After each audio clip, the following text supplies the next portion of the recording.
Sir, നാളത്തെ English പരീക്ഷയിൽ ഓരോ ചോദ്യത്തിനും എത്ര പേജ് എഴുതണം? കാരണം 4 മാർക്കിന് ചോദ്യമുണ്ട്, 6 മാർക്കിൻ്റെ 8 മാർക്കിനുണ്ട്. ആ ചോദ്യങ്ങൾക്കൊക്കെ എത്ര പേജാണ് അല്ലെങ്കിൽ എത്ര ലൈനാണ് എഴുതേണ്ടത് എന്നുള്ള ചോദ്യത്തിൻ്റെ ആൻസർ നിങ്ങൾക്ക് വേണമെങ്കിൽ ഈ വീഡിയോ നിങ്ങൾ ഫുള്ളായിട്ട് കാണാം മക്കളെ. പെട്ടെന്ന് തന്നെ കാര്യം പറഞ്ഞുതരാം, വളരെ സിമ്പിളാണ്. നിങ്ങൾ 4 മാർക്കിൻ്റെ ചോദ്യം മിക്കവരും ചാപ്റ്ററിലെ ഒരു ചോദ്യമൊക്കെ ആയിരിക്കും, ക്വസ്റ്റ്യൻ ആൻസർ പോലത്തെ ചോദ്യമായിരിക്കും. അപ്പോൾ അങ്ങനത്തെ ചോദ്യം വന്നാൽ നിങ്ങളൊരു 80 to 120 വേർഡ്സിൽ നിങ്ങൾ നിർത്തുക. ഓക്കെ, 80 വേർഡ്സ് ആക്ച്വലി മതി. ഇനി കുറച്ചും കൂടി എലാബറേഷൻ വേണ്ട ഒരു ചോദ്യമാണെന്ന് നിങ്ങൾക്ക് തോന്നുകയാണെങ്കിൽ, അല്ലെങ്കിൽ നിങ്ങൾക്ക് കുറച്ചും കൂടി അതിൻ്റെ കാര്യങ്ങൾ അറിയുമെങ്കിൽ നിങ്ങൾക്ക് 120 വേർഡ്സ് വരെ പോവാം. അതിൻ്റെ മുകളിൽ നിങ്ങൾക്ക് പോകേണ്ട ആവശ്യമില്ല. ഓക്കെ, ഇനി 120 വേർഡ്സ് എന്നൊക്കെ പറയുമ്പോൾ എത്ര ലൈൻ ആണെന്നുള്ള കാര്യത്തിനെ പറ്റി ഞാൻ അവസാനം പറഞ്ഞുതരാം. നെക്സ്റ്റ് 6 മാർക്കിന് ചോദ്യം വരുമ്പോൾ 6 മാർക്ക് കുറച്ചുകൂടി ഡിസ്കോസ് തന്നെ ആയിരിക്കും വരാം. 4 മാർക്കിനെ കുറച്ച് ചാപ്റ്റർ ബേസ് ചോദ്യങ്ങളായിരിക്കും. ഈ ചാപ്റ്ററിൽ ഇയാൾ എന്താ ചെയ്ത്, മറ്റാളെന്താ ചെയ്ത്, എന്താ സംഭവിച്ചെന്നൊക്കെ ആയിരിക്കും. 6 മാർക്കിന് വരുമ്പോൾ വീണ്ടും ഡിസ്കോസ് ടൈപ്പ് ചോദ്യങ്ങളായി. ഡിസ്കോസ് ആകുമ്പോൾ വീണ്ടും വേർഡ്സിന്റെ കൗണ്ട് നിങ്ങൾ കൂട്ടണം. അപ്പോൾ 150 വേർഡ്സ് ഇങ്ങനെ നിങ്ങൾ 6 മാർക്കിന് മിനിമം എഴുതണം. 200 വേർഡ്സ് വരെ നിങ്ങൾക്ക് എഴുതാം. ഇനി അതിൻ്റെ മുകളിലും കുറച്ച് പോയാൽ കുഴപ്പമൊന്നുമില്ല. ഓക്കെ, പക്ഷെ നിങ്ങൾക്ക് തോന്നുകയാണ് നിങ്ങൾ എഴുതിയതിൽ കണ്ടന്റ് ഉണ്ട്, കോൺഫിഡൻ്റ് ആണെന്ന് തോന്നുകയാണെങ്കിൽ 200 വേർഡ്സിലെല്ലാം നിങ്ങൾക്ക് നിർത്താം. ഓക്കെ, മിനിമം ഒരു 150 വേർഡ്സ് എങ്കിലും വേണം എന്നാണ് ഞാൻ ഉദ്ദേശിക്കുന്നത്. ഓക്കെ, ലാസ്റ്റ് 8 മാർക്കിൻ്റെ ചോദ്യമാണെങ്കിൽ അവിടെ നിങ്ങൾ മിനിമം 200 വേർഡ്സ് എഴുതണം. മാക്സിമം നിങ്ങൾക്ക് 250 to 260 270 ആ ലെവലിലൊക്കെ നിങ്ങൾക്ക് പോവാം. ഓക്കെ, അപ്പോൾ ഈ ഒരു ലെവലിലാണ് നിങ്ങൾ ഓരോ മാർക്കിൻ്റെയും ചോദ്യത്തിൻ്റെ അടിസ്ഥാനത്തിൽ നിങ്ങൾ എഴുതേണ്ടത്. ഇനി നിങ്ങൾ ആലോചിക്കുന്ന സാർ ഇത്രയും വേർഡ്സ് എന്നൊക്കെ പറഞ്ഞാൽ എത്ര ലൈനാണ് അല്ലെങ്കിൽ എത്ര പേജാണ്? അപ്പോൾ അത് ഓരോ ആൾക്കും വ്യത്യാസമുണ്ട്. ഓരോ ആൾക്കാരുടെ എഴുതുന്നതിൻ്റെ വലിപ്പവും ഇടയ്ക്ക് വിടുന്ന സ്പേസിലും ഒക്കെ വ്യത്യാസം ഉണ്ടാവും. അപ്പോൾ നിങ്ങൾ ചെയ്യേണ്ട വളരെ സിമ്പിളായിട്ട് കാര്യത്തിലേ ഉള്ളൂ.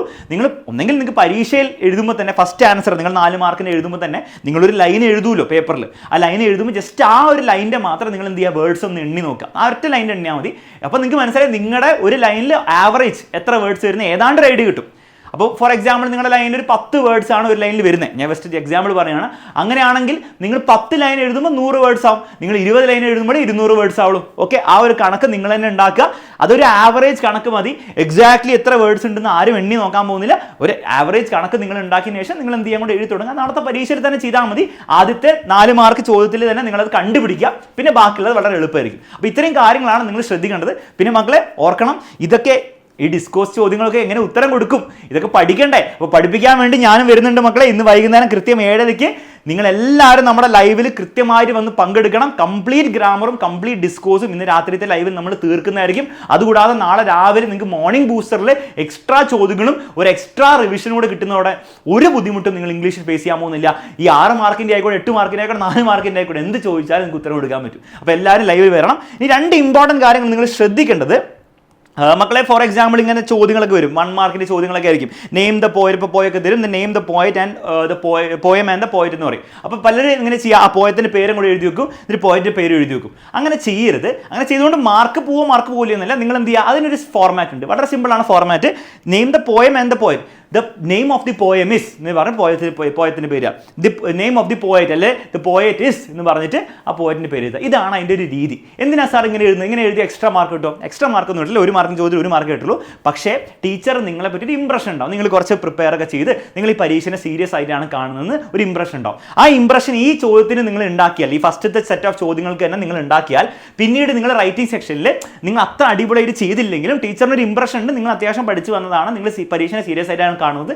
അപ്പോൾ അതുകൊണ്ട് തന്നെ ടീച്ചർ കുറച്ച് ബയസ്ഡ് ആയിരിക്കും, കുറച്ച് മാർക്ക് കൂടുതൽ തരാൻ വേണ്ടിയിട്ട്. നേരെ മറിച്ച് നിങ്ങൾ വെറുതെ what is the name of പോയത്തിൻ്റെ പേര് എഴുതി, what is described as outdoor ഗെയിമിൻ്റെ പേര് അങ്ങോട്ട് വെറുതെ എഴുതി, പേര് മാത്രം എഴുതി വെച്ചു. അപ്പോൾ ടീച്ചറിന് അത്ര ഇംപ്രഷൻ ഉണ്ടാവില്ല.